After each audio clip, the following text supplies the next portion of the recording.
Assalamualaikum warahmatullahi wabarakatuh. Halo sahabat semua, semoga kalian selalu diberi kesehatan, kebahagiaan, dan kelapangan rezeki dalam setiap langkah. Kisah kali ini bukan sekadar drama keluarga biasa. Ini adalah cerita tentang luka yang tak terlihat, tentang simpati yang berubah arah, dan tentang manusia yang rapuh di balik dinding rumah yang tampak tenang.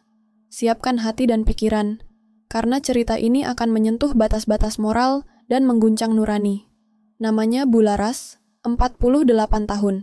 Seorang wanita yang pernah dikenal sebagai sosok anggun, kuat, dan penuh karisma. Ia tipe istri setia yang menyerahkan seluruh hidupnya demi keluarga, mengurus rumah, membesarkan anak, dan berdiri kokoh di samping suaminya selama puluhan tahun. Namun kini, ia hanya bayangan dari dirinya yang dulu. Retaknya rumah tangga Bularas bukan karena pertengkaran atau krisis ekonomi, melainkan karena luka terdalam. Pengkhianatan. Suaminya Pak Bram diam-diam menjalin hubungan dengan rekan kerjanya yang jauh lebih muda. Ironisnya, setelah perselingkuhan itu terungkap, justru Bularas yang diceraikan. Pak Bram menikahi wanita tersebut hanya beberapa minggu setelah perceraian mereka disahkan. Sejak saat itu, dunia Bularas runtuh. Wajah ceria yang dulu menjadi ciri khasnya menghilang, digantikan oleh tatapan kosong dan senyum getir. Hari-harinya dipenuhi keheningan, kemarahan, dan rasa kehilangan yang tak bisa didefinisikan. Ia kini tinggal bersama putri semata wayangnya, Nadia, dan menantu lelakinya, Reno, di sebuah rumah sederhana di pinggiran kota. Nadia adalah wanita karier sibuk yang sering pulang larut malam. Sementara Reno, pria kalem dan sopan, bekerja sebagai desainer interior freelance, yang lebih banyak menghabiskan waktu di rumah. Dari luar, semua tampak baik-baik saja. Tapi, sejak Bularas tinggal bersama mereka, interaksi antara dirinya dan Reno perlahan berubah. Awalnya hanya percakapan ringan, kemudian menjadi obrolan malam di ruang tengah, lalu menjadi momen-momen hening yang terasa terlalu panjang untuk disebut kebetulan.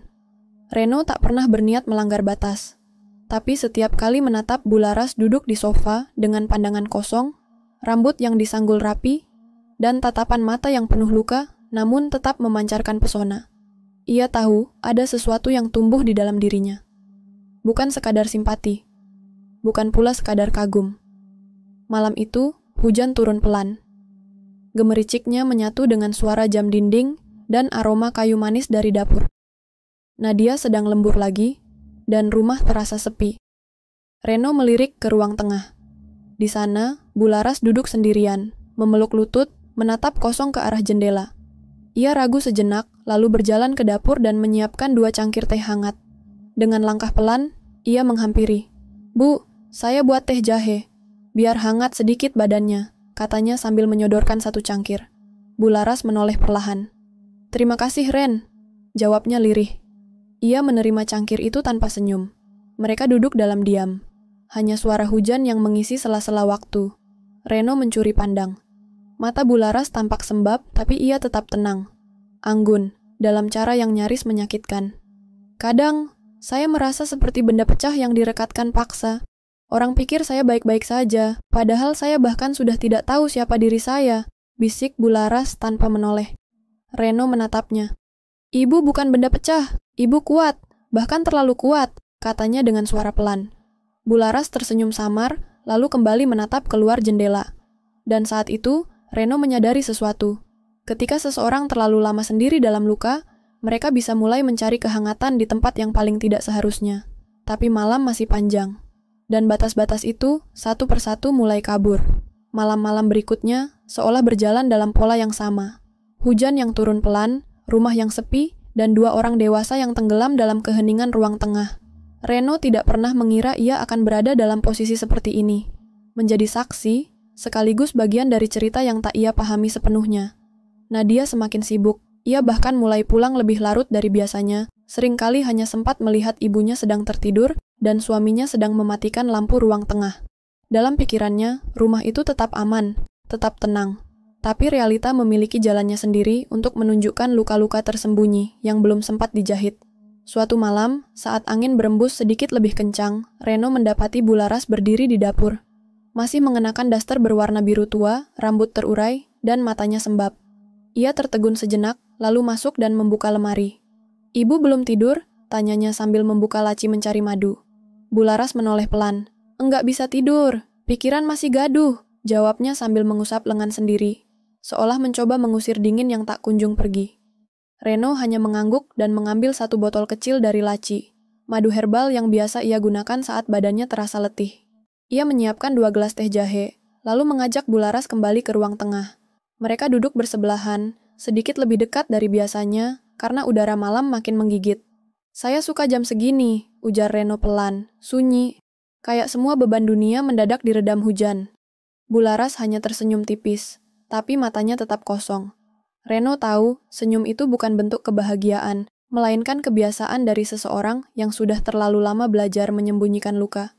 Ibu tahu, katanya tiba-tiba, saya dulu juga suka malam, tapi sekarang malam hanya mengingatkan saya bahwa saya sendirian. Reno menoleh. Kata-kata itu terasa menghantam lebih keras dari seharusnya.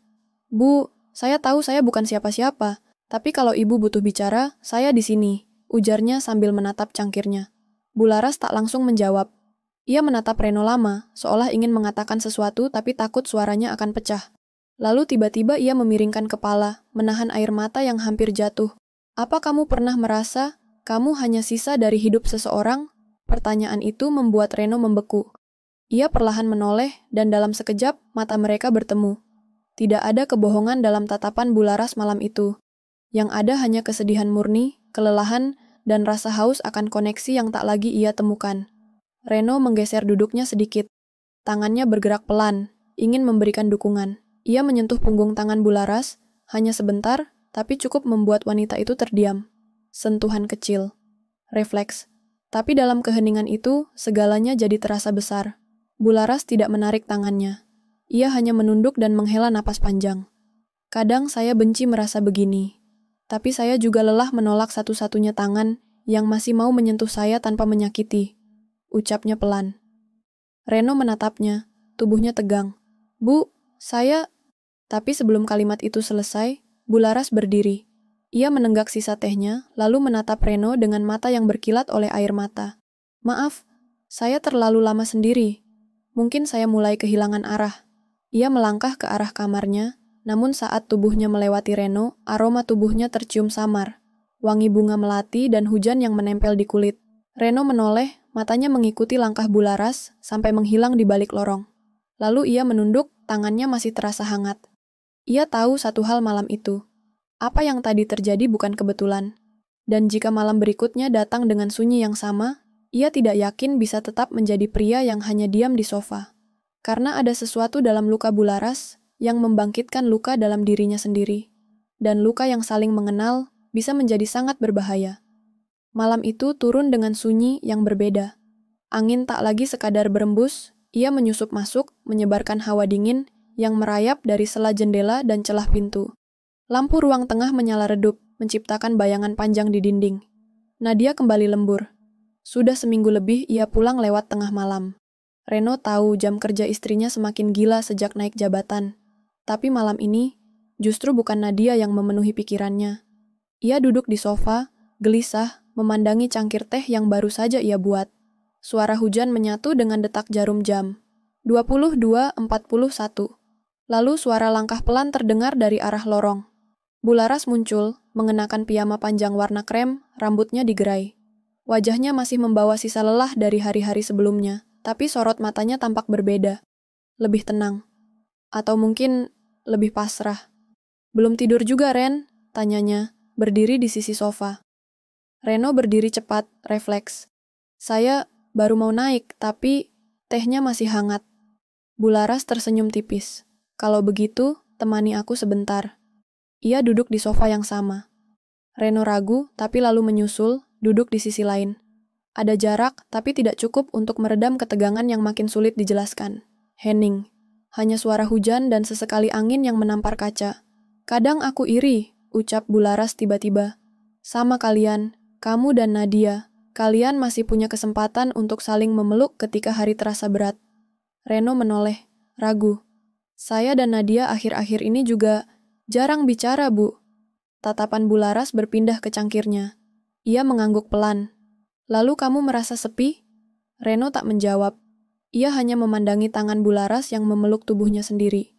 Dan entah karena cuaca atau karena luka yang mereka berdua pendam terlalu lama, perasaan yang mereka simpan mulai menyeruak, seperti kabut yang menembus celah-celah pintu yang tak dikunci. "Ibu," ucap Reno pelan, nyaris seperti bisikan. "Saya tahu seharusnya tidak ada yang berubah, tapi saya juga manusia." Bularas mengangkat wajahnya, mata mereka bertemu. Di sana tidak ada kebencian, tidak ada amarah, hanya kedalaman, luka yang saling mengenal. Pelan-pelan, Reno bergeser. Tangannya menyentuh bahu Bularas. Ia ingin memeluk, tapi menahan. Namun Bularas tak bergerak menjauh. Ia justru memejamkan mata sejenak, lalu bersandar. Dan ketika kepala Bularas bersandar di pundaknya, Reno tahu, ini bukan lagi sekadar simpati. Ini bukan lagi tentang ingin menghibur. "Bolehkah aku menangis di sini malam ini?" tanya Bularas. Suaranya nyaris pecah. Reno hanya menjawab dengan menariknya lebih dekat. Tubuh mereka kini bersentuhan. Napas Bularas menghangatkan lehernya. Detik berikutnya, tanpa kata, wajah mereka mendekat. Bibir bersentuhan ringan. Ragu, tapi tidak terhenti. Satu ciuman. Lalu dua. Lalu tangan mereka saling mencari. Bukan karena nafsu, tapi karena kehausan akan kehadiran, akan sentuhan yang tak menghakimi. Malam itu mereka terperangkap dalam lorong yang tidak pernah mereka rencanakan. Bularas menatap Reno di sela desah napasnya yang mulai berat. "Kamu yakin ini yang kamu inginkan?" Reno menatapnya dalam. "Saya nggak tahu apa ini benar, tapi saya tahu, saya ingin membuat ibu merasa hidup lagi, meski hanya malam ini." Bularas tidak menjawab. Ia hanya menarik Reno lebih dekat, hingga keduanya tak lagi bisa memisahkan mana luka siapa, mana kebutuhan siapa. Dan di saat itulah, pintu depan terbuka. Langkah pelan, nafas terengah, terdengar suara tas kerja diletakkan. Nadia. Ia berjalan perlahan, lalu berhenti di lorong menuju kamar ibunya. Lampu kamar menyala temaram, pintu sedikit terbuka. Perlahan, ia mendorong pintu.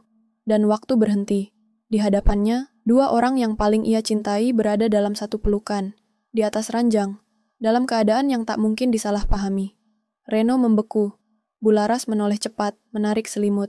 "Nadia," suara Reno nyaris tak keluar. Mata Nadia kosong. Ia tidak berteriak, tidak menangis. Ia hanya menatap mereka seperti orang yang seluruh dunianya dihempaskan dalam sekejap.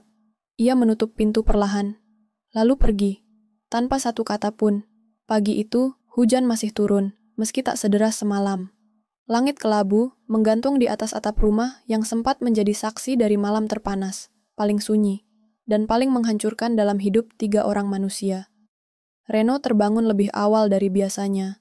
Ia duduk di sisi ranjang kamar yang bukan miliknya, tubuhnya setengah bersandar pada dinding, mata kosong menatap lantai. Di sampingnya, Bularas sudah bangun, mengenakan kembali pakaian tidurnya, dan hanya diam di tepi ranjang. Tak ada kata, hanya diam yang panjang, pekat, dan syarat penyesalan. "Aku pikir, aku akan merasa lebih baik," ujar Bularas pelan, memecah keheningan. Tapi ternyata, rasa bersalah jauh lebih berat dari kesepian. Reno menatapnya. Wajah Bularas pagi itu seperti sosok asing, bukan mertua, bukan teman bicara malam hari, melainkan wanita yang berdiri di antara dua jurang. Yang satu luka lama, dan yang satu luka baru, yang baru saja mereka buat bersama. "Nadia belum pulang," ucap Reno. Suaranya parau.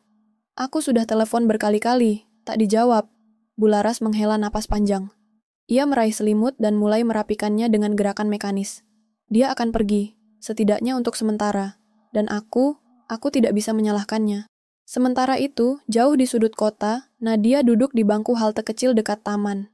Wajahnya pucat, rambutnya basah oleh embun hujan.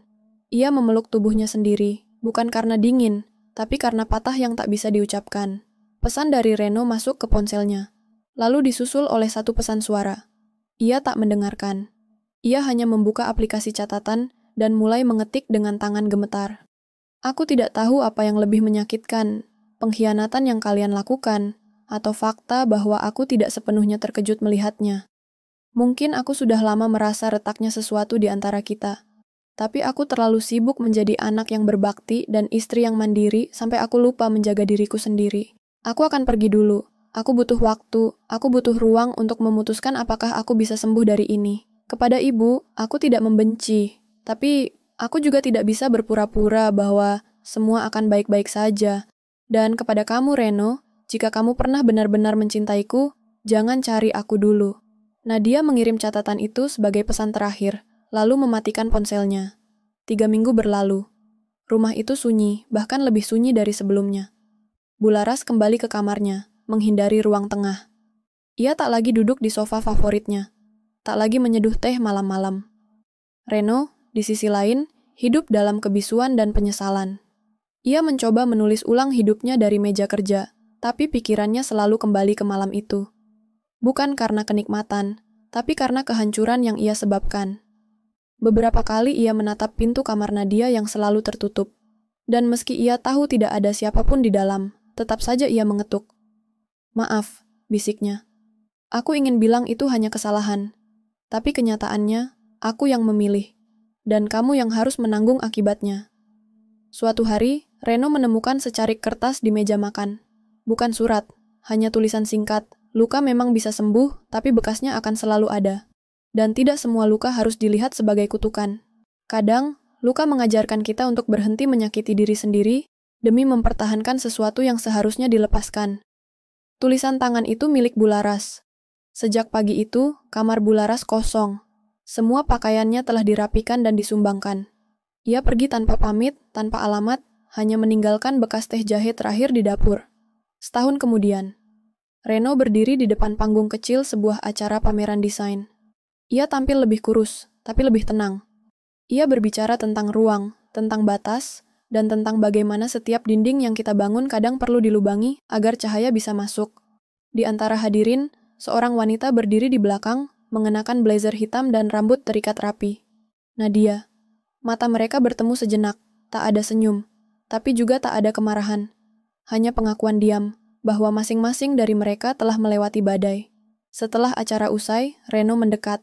"Terima kasih sudah datang," ucapnya pelan. Nadia hanya mengangguk. "Aku ingin tahu apakah kamu berubah. Ternyata, kamu belajar." Reno menatapnya dalam. "Aku masih belajar." Setiap hari Nadia menatap langit yang cerah. Semoga hujannya tidak turun lagi. Lalu ia berjalan pergi, meninggalkan Reno di tengah keramaian. Tidak kembali, tapi juga tidak membawa benci. Dan mungkin, dalam hidup, tidak semua kisah harus berakhir dengan bersama. Kadang, kisah terpenting adalah yang membuat kita kembali mengenal diri sendiri, meski harus melalui malam yang tidak ingin kita ingat.